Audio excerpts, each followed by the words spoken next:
అంటే మీరు ముగ్గురు కలిసి అంటే రీల్స్ చేయడానికి వెళ్ళినప్పుడు ఎప్పుడైనా ఏదన్నా అంటే ఏదైనా చిచ్చోరా పని కానీ ఏదైనా దొంగతనం కానీ ఏదైనా చేసింది ఏదైనా ఉందా మర్చిపోలేనిది?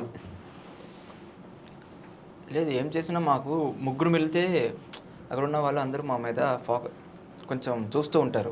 అయితే ప్రొఫెషనల్గా ఉండాలనుకుంటారు ఉండాలి. ఇక. ఓకే. సో అంటే ఎప్పుడైనా కానీ ఏదైనా మర్చిపోలేనిది ఏదైనా జరిగిందా మీరు చేసేటప్పుడు రీల్స్ కానీ ఏమన్నా ఎక్కువ నవ్వుకున్నది ఏదన్నా? ప్రతిరోజు నవ్వుకుంటాం ఈ రీల్స్ ప్లేస్కి వెళ్తాం కదా. ఓకే. అండ్ ధన్వి అమ్మాయితో అదే అదే యూట్యూబ్ బ్లాగ్స్ చేసాం, మ్మ్. కొన్ని ఫుడ్వి ఓకే. గేమ్స్వి ఇవన్నీ. మ్మ్.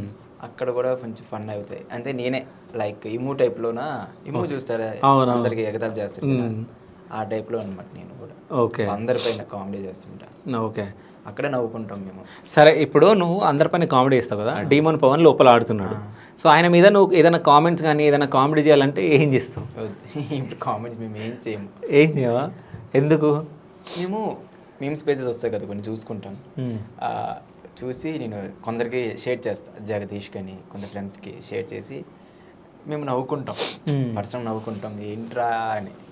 అవి చూసాక మాకు అనిపిస్తుంది మన బిగ్ బాస్కి వెళ్ళడం అవసరం మరా, లోపలికి వెళ్తే వెళ్ళి మన ఫేస్ కట్స్ కాదు డీమన్ పవన్ చూసినాక అనుకోవచ్చు సరే వెళ్ళొద్దురా బాబు ఇంకా నెక్స్ట్ అది నాకు చేస్తారా అని.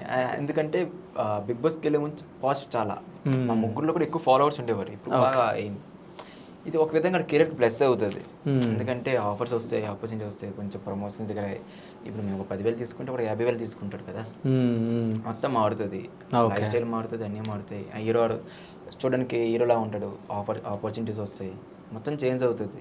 నెగిటివ్ ఆర్ పాజిటివ్, వెళ్ళాడు ఫేమ్ తెచ్చుకున్నాడు, బయటకు వచ్చాక కొంచెం కష్టపడతాడు కాబట్టి లైఫ్ ఉంటుంది.